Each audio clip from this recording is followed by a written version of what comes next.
Oi gente, bem-vindo à minha terra. Hoje vou mostrar algumas coisinhas mais por aqui para vocês. Primeiro a gente vai para a parte do bosque, no qual eu quero ensinar uma coisa para vocês, talvez vocês não saibam, que é bem interessante. Lá no canal Mi Jardim Deserto eu já fiz um vídeo mostrando como ver a idade das árvores. E aqui no jardim eu estava fazendo aquele caminho de madeira que eu já tinha mostrado para vocês, que era esse daqui. Eu vou lá para uma bolacha dessas que dá para ver direitinho. Ia ser melhor se elas estivessem lixadas, né? Mas tudo bem. Então aqui a gente tem uma dessas bolachas que eu cortei daquela árvore que tinha caído lá na frente da minha casa faz meio ano atrás, mais ou menos. Dá para ver o tamanho dela. Mas vamos ver ela aqui mais de perto. Não sei se vocês conseguem ver bem como eu vejo, mas vocês veem essas linhas concêntricas aqui que começam na parte mais dura, no cerne da madeira. E se nós vemos, elas têm umas linhas um pouquinho mais brancas e outras um pouquinho mais estreitas que são mais marrons, tá? Bom, a planta vai ter, a árvore vai ter dois tipos de crescimento. O crescimento na época seca e na época mais úmida, né? Que pra gente seria um pouquinho misturado, mas principalmente nos verões com bastante calor e úmidos, eles vão crescer bastante. E cada um deles, um branco é uma época úmida e um dos mais marrons é uma época mais seca, tá? Então, se a gente ver os dois em conjunto, vai ser mais ou menos um ano. Nas zonas mais tropicais a gente não vai ter tanta diferença assim e não vai dar para ler tão bem a madeira. Mas se a gente começa a ver aqui está o cerne, que não vai dar para diferenciar, mas a gente vai ter 1, 2, 3, 4, 5, 6, 7, 8, 9, 10, 11, 12, 13, 14, 15, 16, 17, 18, 19, 20, 21, 50, 51, 52, 53. Aqui o crescimento já é um pouquinho mais acelerado na parte mais macia, né? Na mais recente, mas depois ela vai secando e vai ficando um pouquinho mais estreita como as de dentro, né? Mas se a gente vê esse tronco aqui, que talvez nem seja o mais principal da nossa árvore, já tem mais de 60 anos. Isso é algo muito legal para fazer com crianças também e ir analisando o crescimento dessas árvores para ver quantos anos ela tem. Quando a gente vê uma árvore assim de pé, muitas vezes a gente não dá tanto valor a ela, mas se a gente vê, ela já viveu quase 2 vezes mais do que eu, já viveu a mesma coisa que meus pais. De verdade, é incrível conseguir ler essas árvores, saber os crescimentos. E muitas vezes a gente consegue ver algumas marcações assim que os anéis são mais grossos. Isso quer dizer que a temperatura e a umidade foram muito mais favoráveis nesse ano, tá? E é por isso também que a gente vê a diferença de certas madeiras. Algumas têm crescimento muito lento, então esses aros vão ser muito mais finos e a madeira vai ser muito mais dura. Plantas que crescem muito rapidamente vão ter os anéis bem mais grossos, principalmente esses mais macios, mais brancos, e é por isso que a madeira não dura tanto, porque ela é mais esponjosa, porque ela absorveu muita água em pouco espaço de tempo, então ela ficou muito mais macia. Se nós vemos assim, tipo um cambuim, que é uma madeira muito mais dura, vai ser quase impossível de contar esses aros, porque eles vão ser muito estreitos. Isso é muito legal e tem muita gente que não sabe. Tem muitas outras coisas que a gente consegue ver pelos anéis de crescimento dessas árvores, mas isso é um pouquinho. Muito interessante, né? E mais uma novidade aqui no jardim é que, não sei se vocês já viram, eu tenho um protótipo de coleção de chifres de veado, que é essa planta aqui. Esse, se não me engano, é um elanói, mas eu consegui um dos bem grandões agora. Um amigo meu me deu e eu coloquei ali. Essas são plantas que vivem penduradas em outras árvores e gostam de bastante umidade. Essa é uma das variedades que são bem maiores de chifre de veado. E é o que eu queria mostrar para vocês, é como a gente pode amarrar ela nas árvores. Uma técnica que minha tia Lourdinha me ensinou para orquídeas, mas também pode ser usado para essas plantas, é usar uma meia calça. Então atrás da meia calça a gente pode colocar um substrato bem aireado, drenável, só que aguenta um pouquinho mais de umidade, e colocar então num furo dela a planta que a gente queira. E essas plantas vão conseguir se estabelecer muito mais rápido, porque elas vão ter maiores condições. Muitas vezes aqui não, né? Aqui a gente tem bastante musgo, bastante raízes de outras epífitas, né? Mas se a madeira é um pouco mais lisa, essa técnica vai ajudar bastante para que essas plantas tenham mais umidade agora, quando que elas são ainda mais pequenininhas. Para lá eu tenho um pouquinho mais crescido, que é o bifurcatum, é a variedade mais comum, só que não vai deixar de ser mais bonita. Hoje está um pouquinho mais nublado, não está chovendo, mas está nublado, então o vídeo vai ficar um pouquinho mais escuro hoje, ó. Ó, é assim que elas vão ficando. Olha que coisa mais linda. Algumas pessoas acham que às vezes o nosso chifre de veado ele tá meio doente, porque por baixo, ó, se vocês veem, vai estar todo coloridinho assim, marrom, soltando um pó. Isso não é fungo, tá? Isso não é uma doença. Isso quer dizer que a nossa planta está madura e que ela está se reproduzindo. Essas plantas não possuem flores, elas se reproduzem através de esporas, tá? Então essas são as esporas reprodutivas que vão se encontrar no ar, vão fecundar e vão cair em algum outro lugar, muitas vezes nas bordas dessa mesma planta, e vão originar uma nova. Olha aqui, gente. Ó, gente, aqui tá a planta adulta, né? E aqui a gente pode ver que já tem alguns filhotinhos embaixo dela. Tá difícil de filmar, mas aqui embaixo, ó. E elas vão se expandindo, criando bastante outras plantas. E esse vai ser o disco pelo qual ela vai conseguir absorver a água e nutrientes. Então, vai cair chuva, vai descer aqui pelo tronco, e esses copos aqui, esses discos vão conseguir então filtrar esse material e levar até a planta. Eu adoro essas plantas mais exóticas. Bom, essa semana eu não fiz tanta coisa assim de novo, a temperatura tá melhor, mas eu tô com um problema, não sei se de coluna, quadril, aí agora eu vou tirar uns raios-x, então eu não consegui fazer muita força essa semana, mas igual vai ter algumas coisinhas para mostrar para vocês. Tem várias outras plantinhas que recebi aqui no jardim, mas ainda falta plantar. Mas aqui, por exemplo, tem um tipo de amaryllis nativa, que ela é variegada. Olha aqui a folhinha dela branquinha, que vai abrir no próximo vídeo, vocês já vão ver a flor dela. Aqui na frente eu plantei também hibisco, mais periquitos aqui também no jardim, o hibisco, várias outras coisinhas. E assim vai crescendo o jardim, né? Cada dia uma plantinha nova, vão fazendo intercâmbios por aí, vamos encontrando uma coisinha ou outra quando a gente sai para a cidade, né? Eu acho que é uma maravilha todo esse processo, e exerce a paciência, né? Porque muitas vezes a gente não está acostumado a ter que esperar pelas coisas, que é um jardim instantâneo.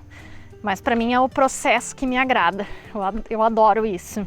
Para cá a gente vai ver outra coisinha que aqui no Brasil poucas pessoas conhecem, lá para fora conhecem um pouquinho mais, que seria o feijão de metro, mas ele não é o de metro verde, é um feijão de metro roxo. Vamos ver se alguém já viu ele por aí.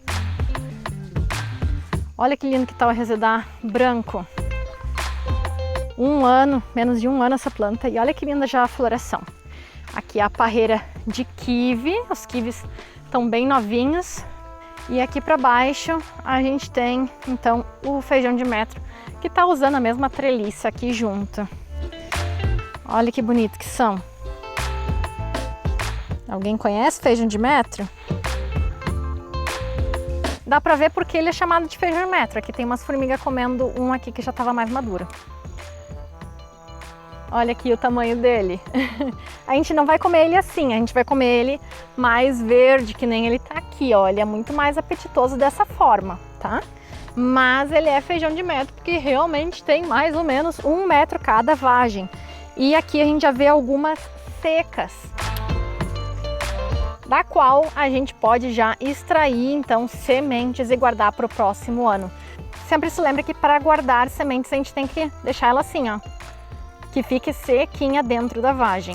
E a cor dele, por dentro ele não vai ser roxo, ele vai ser dessa cor aqui, ó.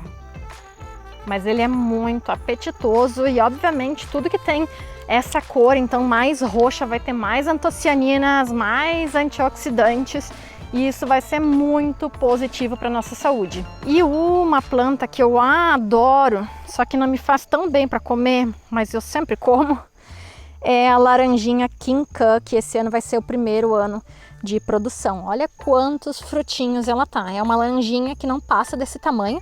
Ela é desse tamanho assim mesmo, só que ela fica laranjinha e se come com casca e tudo. É uma gostosura. E uma coisa que eu não me aguentei essa semana, que eu fui pra cidade, eu comprei mais umas codornas. Essas estão bem mais mansinhas que as primeiras, mas igual, agora já vou ter 12 então. Mas eu quero dividir o galinheiro na metade e colocar galinhas também, porque muitas receitas a gente não consegue fazer com o ovo de codorna, porque ele é muito mais pesado, ele é muito mais proteico, também é muito mais saudável. Mas eu quero colocar umas codornas, não, eu quero colocar umas galinhas aqui dentro também. Aí eu vou apresentar elas para vocês. Então elas vieram bem bonitinhas, não vieram tão surradas como a outra vez também. Muitas vezes elas ficam em umas gaiolas muito pequenas lá, né? Então elas vêm mais feinhas, mas essas estão bem ativas já. Estão bem mais ativas. E faz um dia que eu coloquei luz para elas, porque agora chegou o outono, elas começam a reduzir, né, a posta de ovos. Mas a gente já vê aqui, vê um ovo de bom tamanho, então elas vão começar a colocar agora com a luz artificial. Umas vezes acontece algo, não é tão difícil de acontecer, é que elas colocam um ovo defeituoso, como a gente pode ver aqui, ó. Vocês veem, ó, ele é mole. A gente igual pode comer ele, se comer logo, mas ele estoura muito fácil. Então se elas pisam ali ou fazem qualquer coisa, ele já estoura e fica contaminado, então a gente não pode comer. Mas isso é normal, tá, acontecer. A gente pode dar uma vitamina com bastante cálcio, ou também fazer, que nem eu faço, de colocar ovo moído, casca de ovo moído para elas. Primeiro tu assa um pouquinho, 2, 3 minutos, para ele ficar mais durinho, e aí tu passa no liquidificador e aquele pó tu coloca junto com a ração, separado em um lugar para que elas comam. Isso evita que passe tanto isso daqui, do ovo ficar mole, tá? Mas é normal. E uma coisa que eu adoro plantar, eu amo plantar, é milho, porque a gente tem muita diversidade. Eu não planto esse milho transgênico que todo mundo planta por aqui, eu sempre planto alguns diferentes. Esse daqui que tá aqui atrás, eu não sei se ele vai ficar maduro antes do inverno, mas esse é um milho crioulo que é todo pintadinho, tá? É bem bonito. E esse ano eu plantei um pouquinho de pipoca também, que não é a pipoca normal e agora vocês vão ver.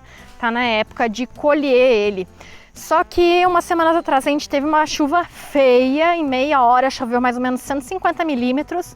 Muitos lugares por aqui ficaram completamente inundados, eu não tive tanta perda, mas o milho molhou enquanto ele já estava amadurecendo, tá? Então nem todo ele ficou bom, mas ele tá bem legalzinho para mostrar para vocês. Vim aqui pegar um para mostrar para vocês como esse milho é. Eu vou tirando ele e já vou quebrando para baixo, para saber que eu já passei por ali. Deixa eu ver se tem mais algum. Muitos deles ficaram moles. Vou abrir para vocês. Esse milho se chama Glass Gem, ou gema de vidro. Olha a cor dele. Ele estoura que nem os outros, só que ele é um milho uma pipoca um pouquinho menor, tá? Ele não fica tão grande, mas ele tem várias cores, é muito ornamental. Eu sempre tenho um ou outro exposto ali na minha casa, porque de verdade é divino. E o momento da gente colher ele, então, é quando que a mata já tá assim toda amarelada. Alguns pés eu ainda posso deixar, mas é mais ou menos assim que ele vai ficar.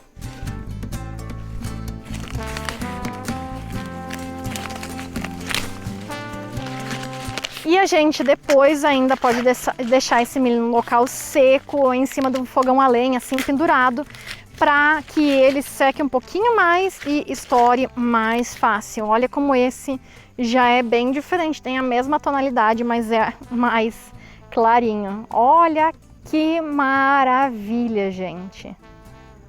É muito linda. A gente está sempre muito acostumado a comer sempre os mesmos carboidratos durante todo o ano, arroz, massa, mas a gente tem tanta diversidade de cereais que a gente pode cultivar. De verdade, é uma grande gama que a gente esqueceu, né? Esse é o sorgo que a gente pensa que é só para alimentação de gado, de caprinos, mas na verdade também na África é um dos cereais mais consumidos pelos seres humanos e ele tem muitos benefícios. Se a gente vê a espiga dele aqui, ele produz bastante, necessita muito menos adubação para produzir e a gente pode comer ele tanto cozido assim em sopas, bem como a gente também pode estourar ele como pipoca. Eu ainda não provei ele estourado como pipoca, mas também é bem legal. E ademais desse sorgo, também sempre tem o sorgo de vassoura, que seria aquele a gente tira todas as sementes, esses pendões são um pouquinho maiores, né? Então a gente pode acumular todos eles juntos e fazer uma vassoura como era feito antigamente. E tem mais uma semente aqui do lado que não é comum de ver aqui no Brasil, não sei por quê, porque ela produz bastante, igual que a linhaça. Vamos lá ver rapidinho? Eu adoro tentar coisas, eu sempre quando posso conseguir sementes diferentes, eu vou, mesmo que não tenha sucesso, mas pelo menos eu sei que já tentei. E esse que eu vou mostrar agora, que é o gergelim, eu plantei misturado aqui, branco e preto. Não sei qual que vai sair mais, mas esse deu muito bem aqui, porque o verão é bem seco, então ele não apodrece tanto. E tem algumas espigas aqui que eu já posso colher. E aqui tá o cultivo dele. Ele não é muito bonito, assim, as flores são meio sem graça, mas ele produz bastante. Então ele vai crescendo, ele fica com um porte de mais ou menos 1,5 m e cada uma dessas vagenzinhas aqui vai ter várias sementinhas de gergelim nele, olha, desde a base aqui, ó, olha quantas vagens tem. E uma planta não dá só um galho, né? Dá vários, então produz bastante. E é assim, então, quando a gente tem que colher, a gente pode deixar um pouquinho menos do que isso, porque a gente perde bastante semente assim, porque ele cai. Se a gente dobra ele para baixo,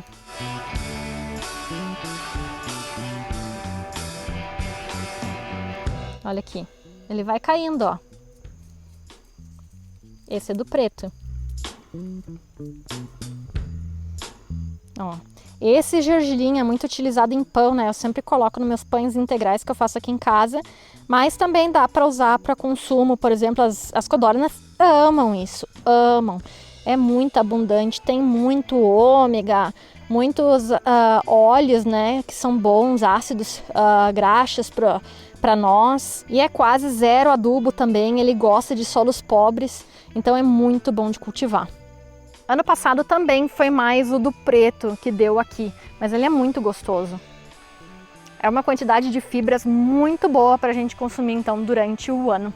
E vou mostrar mais uma coisinha para o outro lado para encerrar já o vídeo aqui com vocês, para não ficar tão pesado também, né? Ninguém merece ficar me escutando aí por 1 hora, né?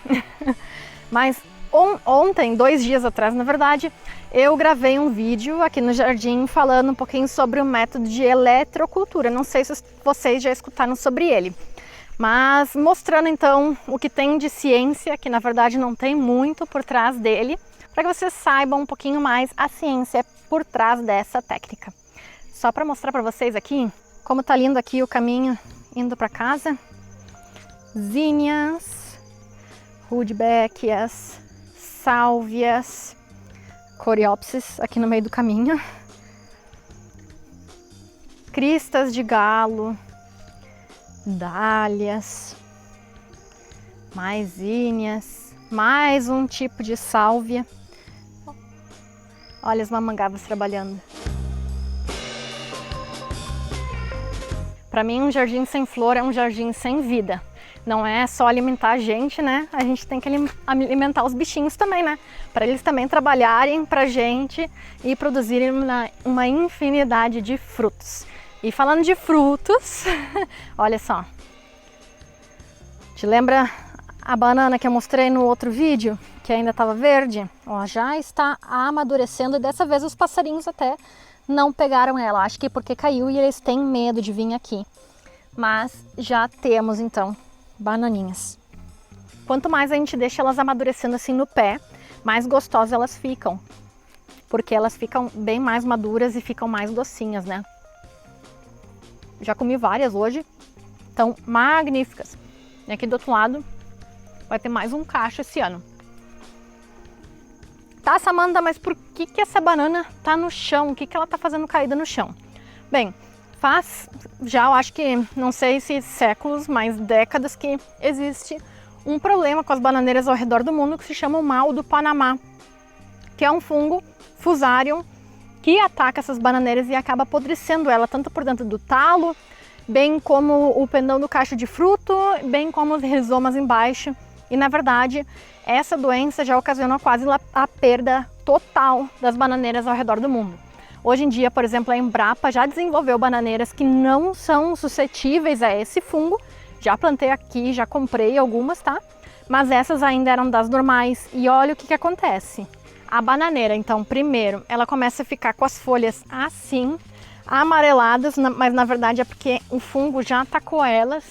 Depois o talo começa a ficar mole, tá? Ele tá todo podre por dentro, até que o peso é tão grande que o talo quebra ali embaixo e a bananeira cai.